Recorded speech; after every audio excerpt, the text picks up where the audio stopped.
Hi, have you been spending hours going through different articles online, or have you spent hours going through different YouTube videos online and trying to figure out what it takes to become an analyst?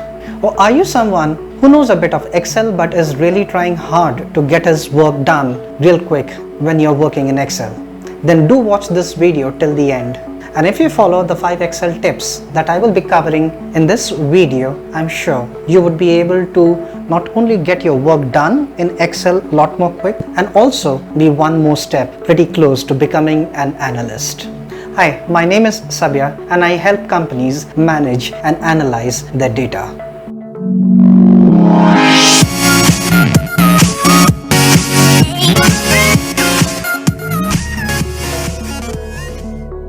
The first tip that I will be covering in this video is the paste special function. It's a very powerful feature in Excel, and it can also be used to do numerous tasks in no time. So let me take you to my computer and show you how I use it. So here is the Excel file, which I had readied specifically for this video, wherein what we have over here is I have row 1, which is some numbers, and row 2 is also some numbers, and row 3 or column D, what I have is a formula where this plus this is equal to the result. So if I come over here, if you press F2, you will see that it is B plus C, that is giving me the numbers over here. Now what I would want to do is I would want to use the spaced special values over here. And how do I do it? Then I just need to copy this, right click, copy, and come over here, right click, paste special. You have lot of features over here under paste special. You got formulas, you could use values, you can also paste the formats, then you got comments, then you also can use the validations to paste special over here. However, what we will do is, just for the sake of making this video very simple, right now what we will do is paste special values, and click on OK.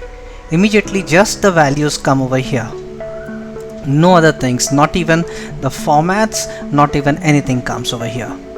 Similarly, now what I want to do is, in this one I am going to use a paste special format. Okay, I don't want to paste anything, I don't want to overwrite the formula, I don't want to make this values. Rather what I want is this cells over here to be having the same format with the yellow color and red font. So what I need to do is select this, right click, copy, or Control C to copy, come over here, right click, paste special, and there you will see something which is formats. Click on formats, click on OK. There you go, you have it in bold now, the same format that you have over here. Now over here what I want to do is I need to have paste special formulas. I need to use paste special formulas so that the format is there. I don't want to put any values, but I just need the formulas that is over here. I want the formulas to come over here. Again, how do I do it? Select whatever is the range, right click, copy, come over here, right click, paste special, and then you got formulas. Click on formulas, click on OK. You have the formulas now. Now this one is going to be a bit interesting one.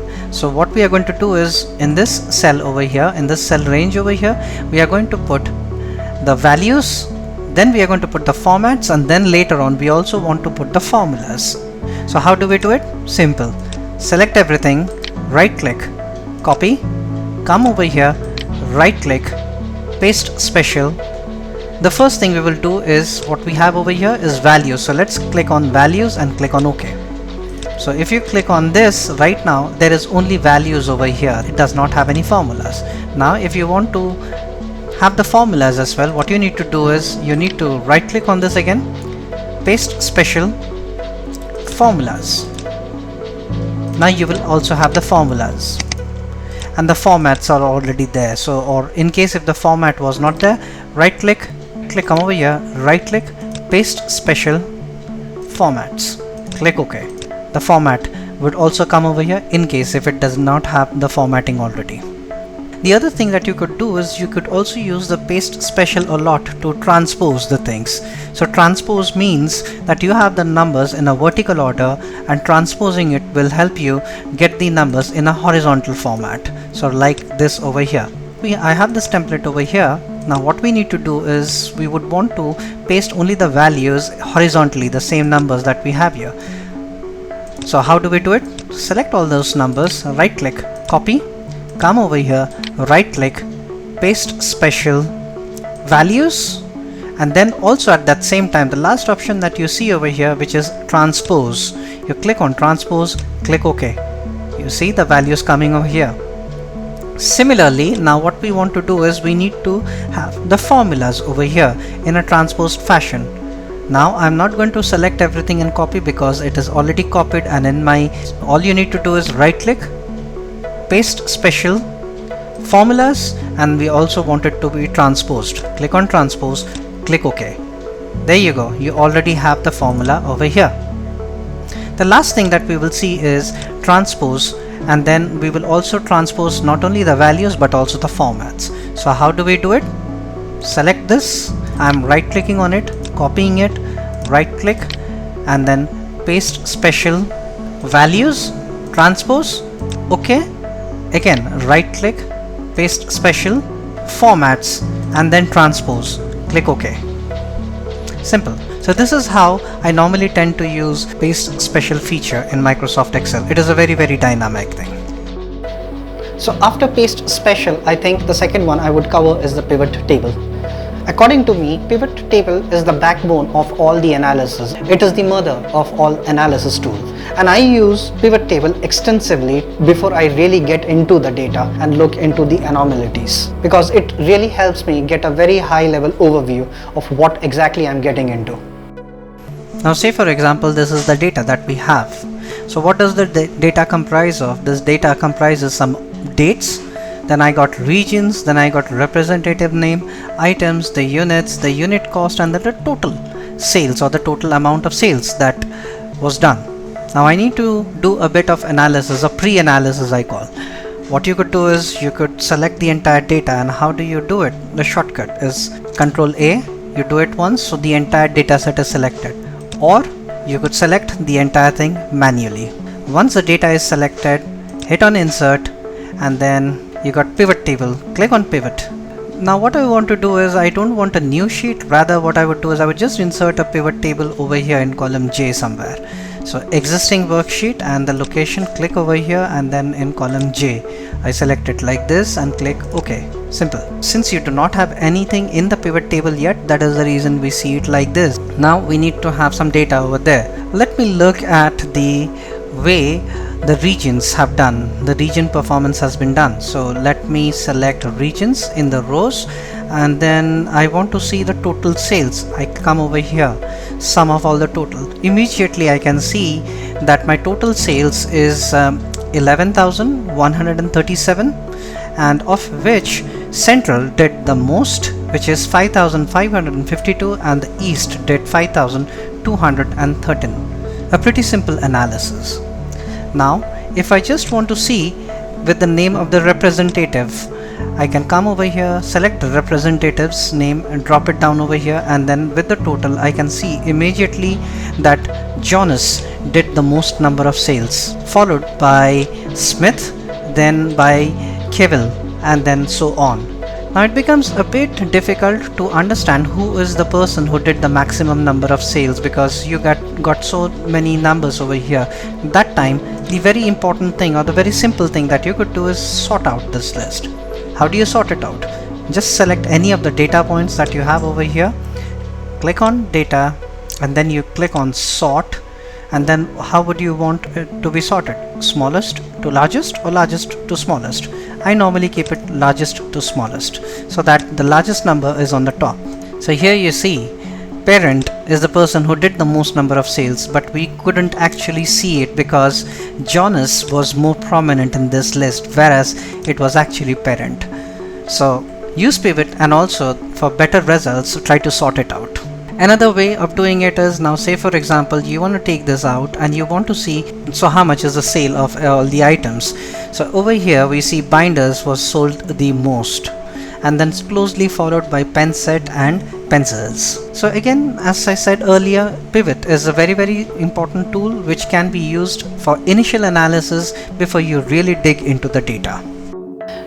The next one is the data validation, and it's a very important feature. Believe me, it's something that you would always want to have up your sleeves. This is specifically useful when you're working on dashboards, you're designing dashboards, or you are giving a form to the user and you want to control the input or the quality of the data that you get back from the end user.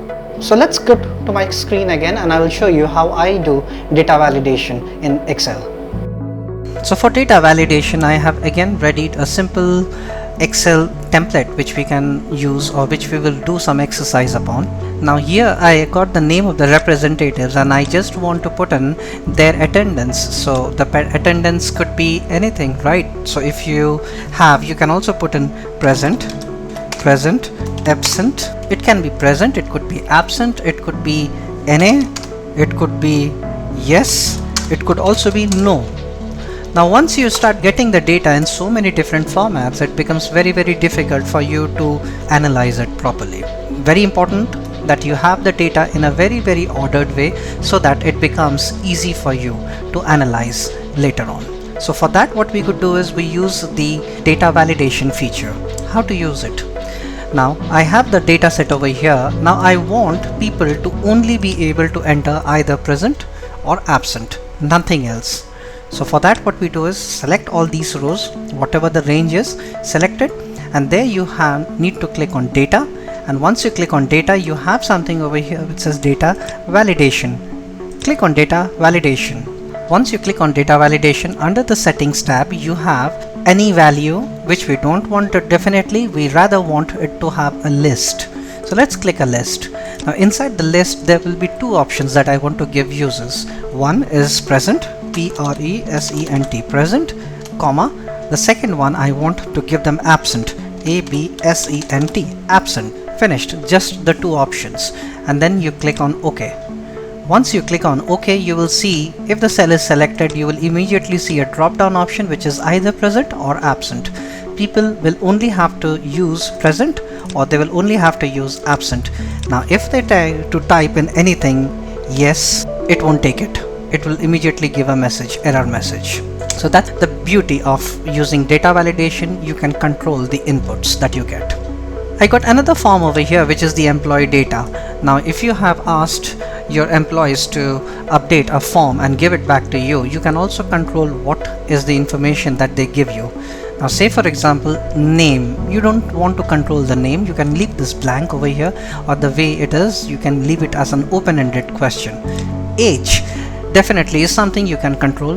Now I want to put a validation in such a way that people only enter a whole number.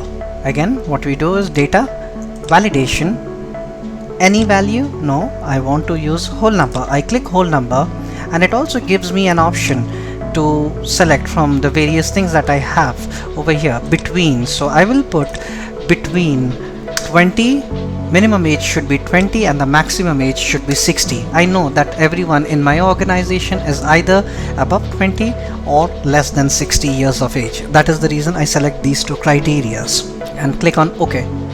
Once I click on OK, the data validation is already there.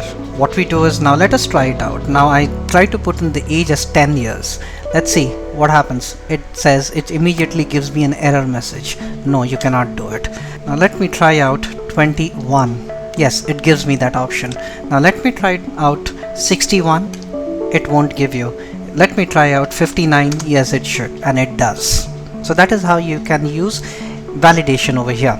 Similarly, gender, like what we use present and absent, you can use a simple validation over here. You can use three validations over here, male, female or others, whichever is applicable the user will select it. Similarly, department, you can give for people to select only from the selected departments that you have in the validation: finance, HR, operations, IT, human resources, whichever is applicable. This way, with data validation, you have got absolute control over the quality of the data that you get from your end users.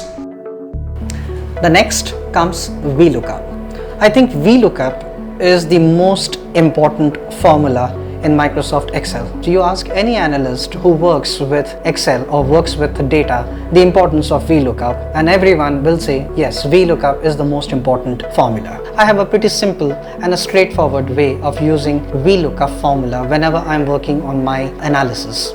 So let me show you how I do it on my system. Vlookup, very powerful formula. Every analyst uses it extensively. So similarly, I use in day in and day out the Vlookup function. How do I use it? Now say for example, I got the name of the representatives over here and I just want to find how much is the total. I can use two things over here. Okay, I could use SUMIF formula, or we could also use the Vlookup formula. But right now, since we are talking of Vlookup, let's use Vlookup. So how do I use it? Is equal to Vlookup. Then my range over here is, or the criteria is, Jonas. I need to look into the Jonas.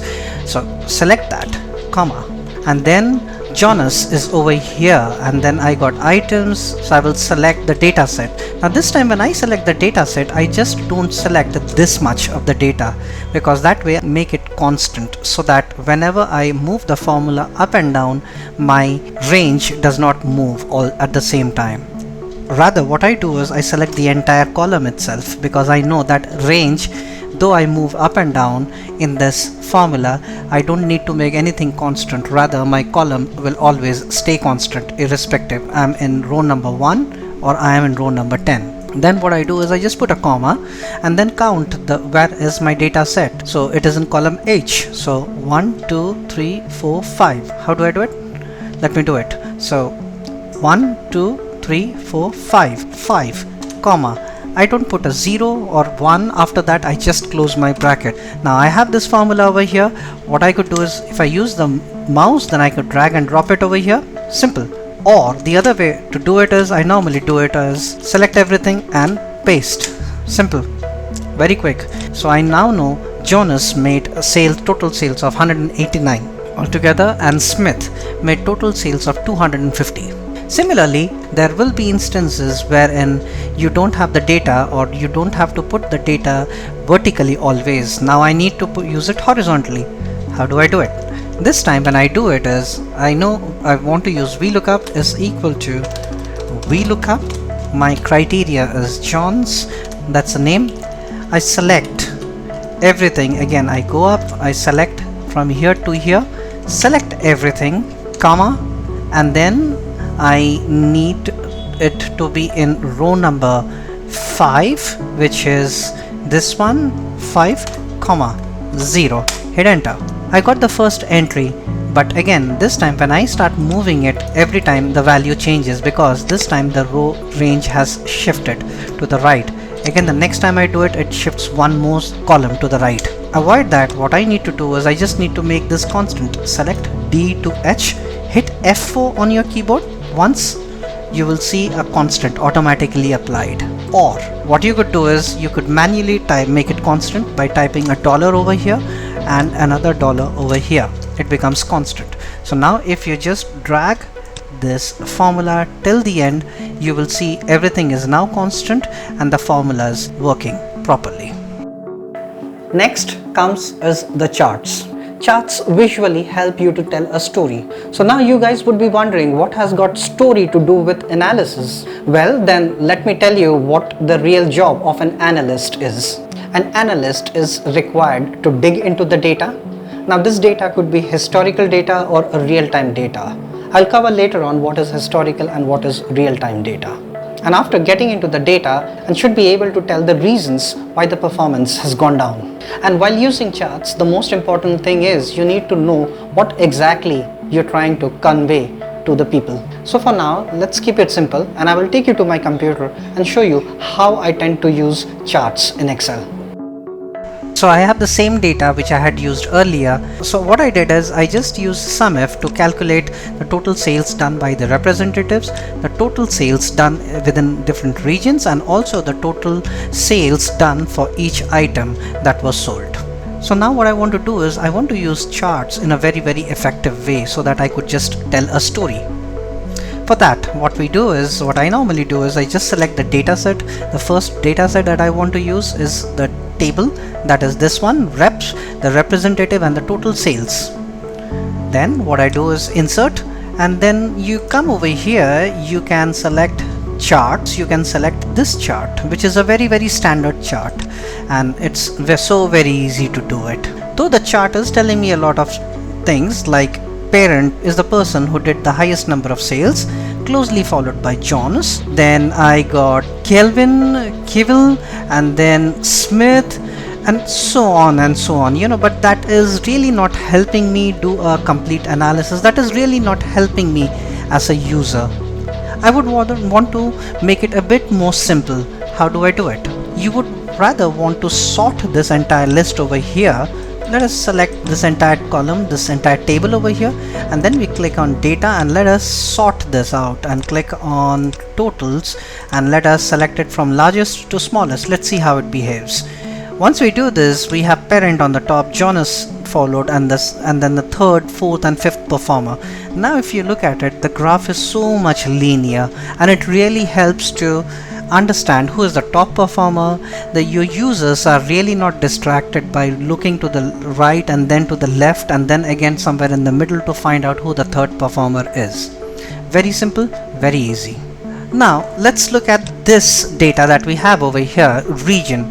I just got 3 regions and with very limited input of data, let me use, since the data is very less, let me use another chart form over here.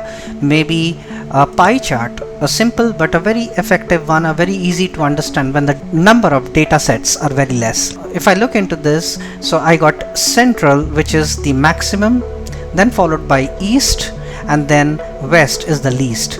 And the last one, the most interesting chart type which I normally use in my dashboards, is I select the data, and let's again see what we have. Insert. You got this tree map. Click on this. Very effective. It tells a lot. So if I look into the data, I now know the binder is something which is sold the maximum. The second one is the pencil, or the second one is pen set. So these two are very close together, but definitely the fourth one is pen and the last one is desk. Easy to understand. Again, it all depends on you, what is the story and how or what exactly do you want to highlight over here. So now you know the 5 pro tips of becoming an analyst or becoming an Excel expert. Try them out. Let us know in the comments below, and be sure to subscribe to the channel Analytics with Sabya. And if you found this video useful, then do hit the thumbs up icon down below. And thank you for watching. Stay safe.